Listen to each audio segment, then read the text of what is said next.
पर पूछा जाता है। पहला क्वेश्चन देखते हैं। ये सभी कॉम्पिटिटिव एग्जाम के लिए है जो सभी आते हैं। तो यहाँ पर इतिहास के पिता कौन है? इतिहास के पिता किसे कहा जाता है? यहाँ पर देख सकते हैं इतिहास के पिता के रूप में किसे हम जानते हैं। ये सबसे इम्पोर्टेंट क्वेश्चन है। हेरोडोटस को कहा जाता है। किसको कहा जाता है? हेरोडोटस को कहा जाता है। इतिहास का पिता जो हेरोडोटस को कहा जाता है।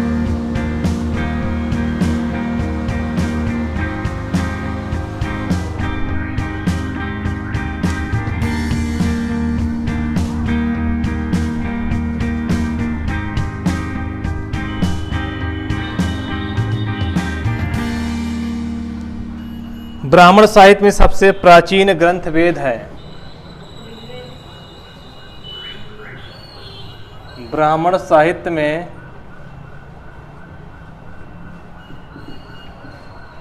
सबसे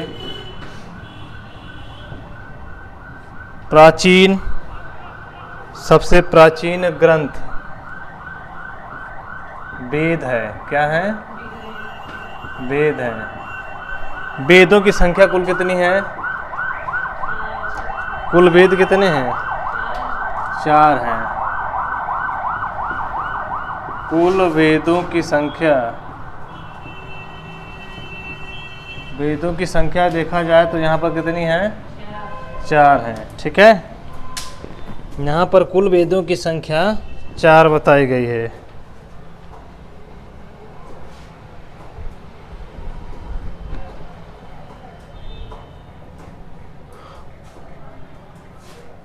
ब्रह्मा का अर्थ क्या होता है? ब्रह्मा का अर्थ होता है यज्ञ। यज्ञ।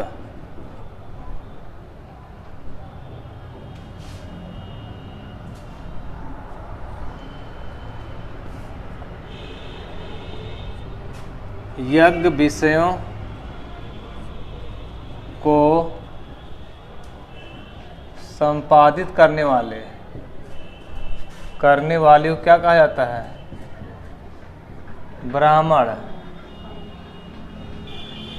ब्राह्मण कहा जाता है।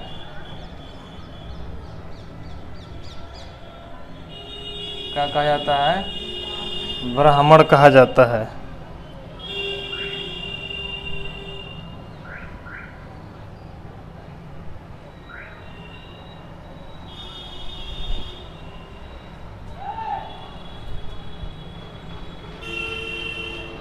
उपनिषद का अर्थ क्या होता है? उपनिषद का अर्थ यहाँ हो गया उप प्लस नी प्लस सद। उप का मतलब क्या होता है? नी का मतलब क्या होता है? सद का मतलब क्या होता है? उप का मतलब होता है समीप। नी का मतलब होता है, क्या होता है? निष्ठापूर्वक।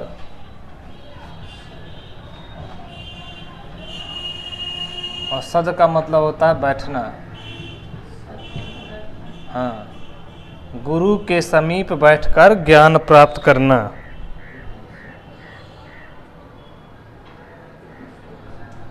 अर्थात इसका मतलब हो गया गुरु के समीप बैठकर ज्ञान प्राप्त करना ही क्या कहलाता है? उपनिषद कहलाता है। उपनिषद कहलाता है।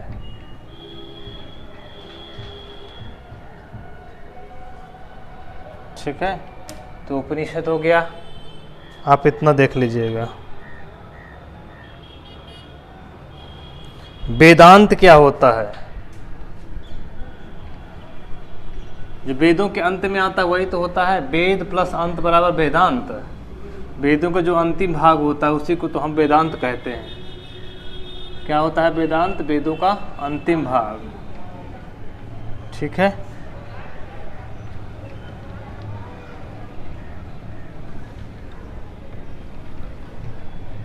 यहां से क्वेश्चन बनते हैं, यहां से क्वेश्चन बनते हैं।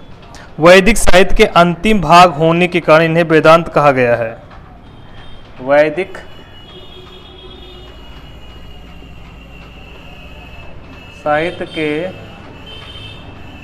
अंतिम भाग होने के कारण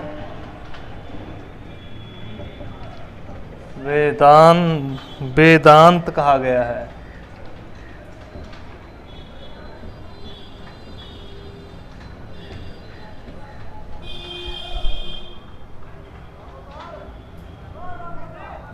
भारत का राष्ट्रीय आदर्श वाक्य, भारत का राष्ट्रीय आदर्श वाक्य क्या है? सत्यमेव जयते। सत्यमेव जयते क्या है? सत्यमेव जयते कहाँ से लिया गया है? मुंडोक उपनिषद, उपनिषद से लिया गया है, उपनिषद से लिया है। उपनिषदों की संख्या कितनी है?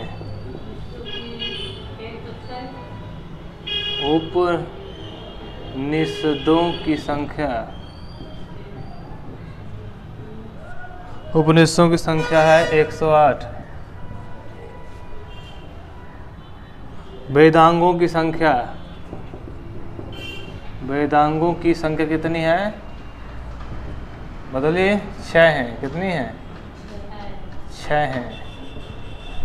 और भेद कितने हैं इनके? भेद तो 6 हैं। कौन कौन से हैं वो देख लेते हैं। शिक्षा,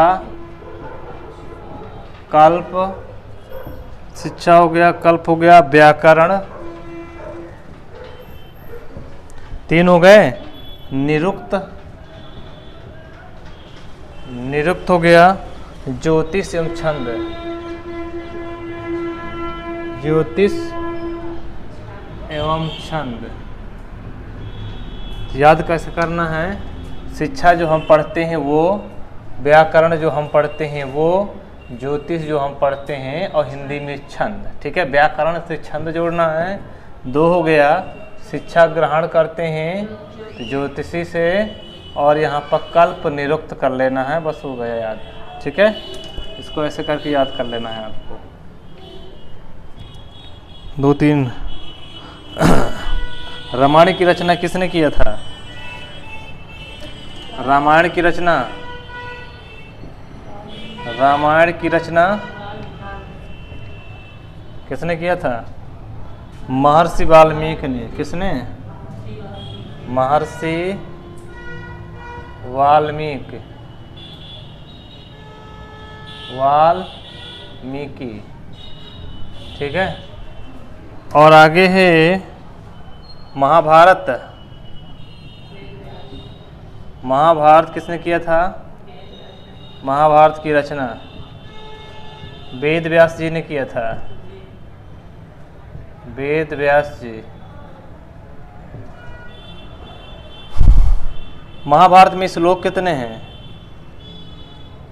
श्लोक लगभग 1 लाख। कितना है? 1 लाख है, जिसके कारण इसका दूसरा नाम क्या रखा गया है? सत, क्या रखा गया है? सत सहस्त्र, सत सहस्त्र संहिता, सत सहस्त्र संहिता रखा गया है। और इसमें किस चीज की जानकारी मिलती है? सामाजिक, धार्मिक तथा राजनीतिक, सामाजिक, धार्मिक तथा राजनीतिक। हाँ, इसका पुराना नाम जय संहिता है। इसका पुराना नाम क्या है? पुराना नाम जय संगीता है। क्या है? जय संगीता। ठीक है, तो ये महाभारत से इतनी चीज़ें आपको याद रखना है। यदि काफ़ी वीडियो पॉइंट पसंद आए इंपॉर्टेंट तो लाइक याद रखना शेयर है। एंड ठीक है? सब्सक्राइब कर लीजिए जो पहली बार आए हुए हैं। धन्यवाद।